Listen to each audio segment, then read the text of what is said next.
Hi, I'm Linda Padgett, and this is the Living Christian Virtue Series.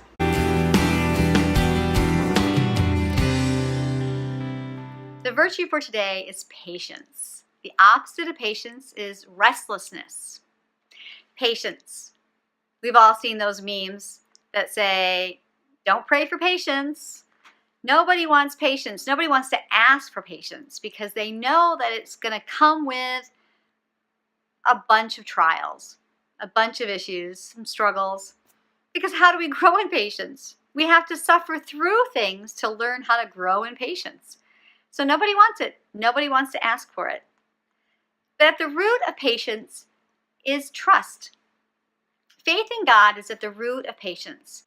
Lately, I think we all have a million stories of where we see God has stretched our patience. And lately, a small version of this has been something called internet. That's something that most of you probably take for granted. If you're watching this video and it's not buffering constantly, then you have good internet.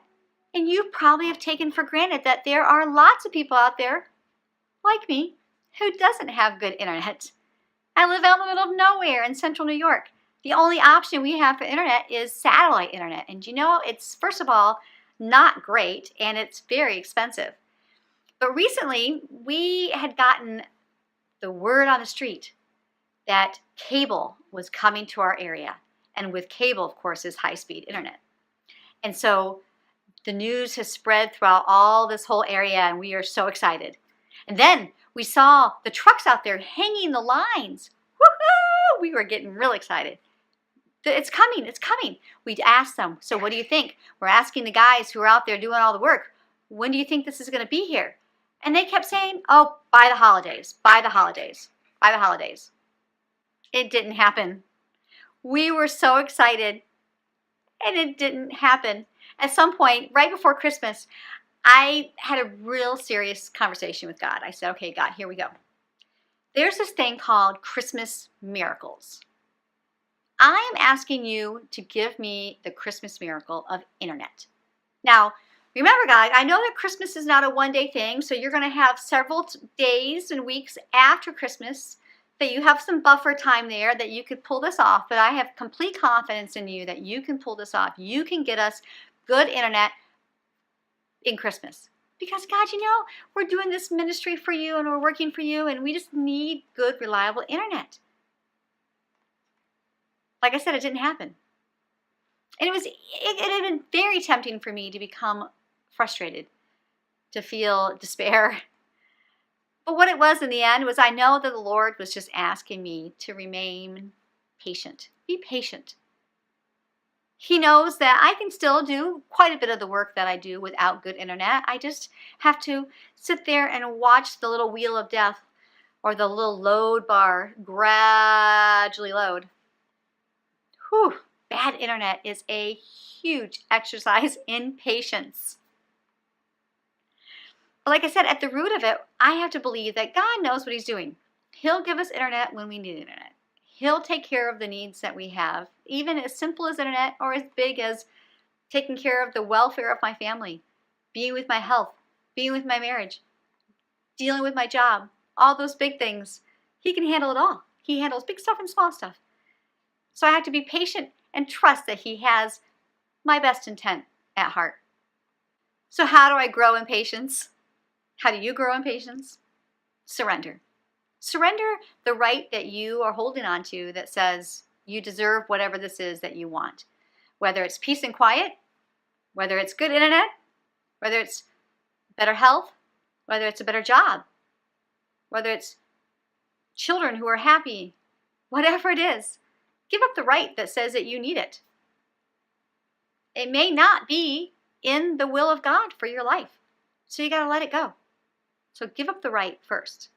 And then, 2, acknowledge that God's will is for you to grow in holiness.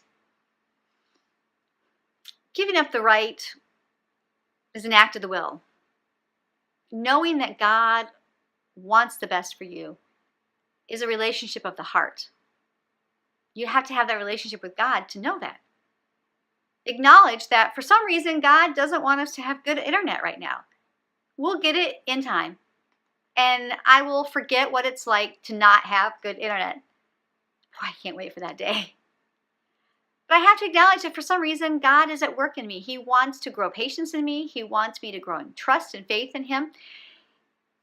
It's just not in the cards right now for me, even though that's a terrible saying. It's not in His will for us right now.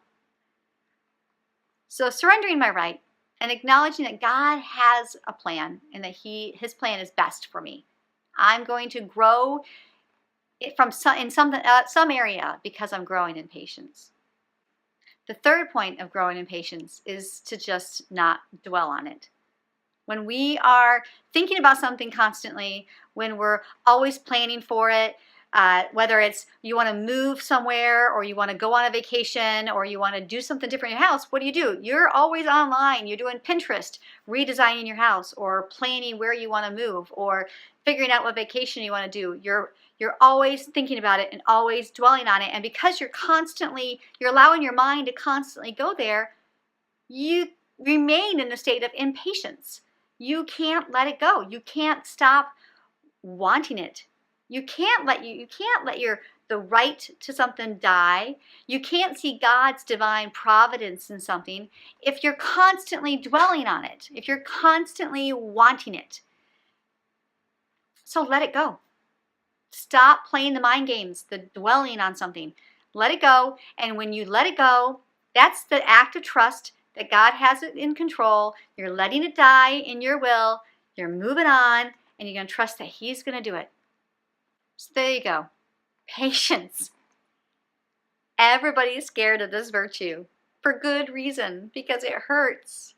It requires us to die. It requires us to trust. It requires us to control the thoughts that we have in our head. But pursue it so that we can be fully well-rounded Christians living the virtue of Christ.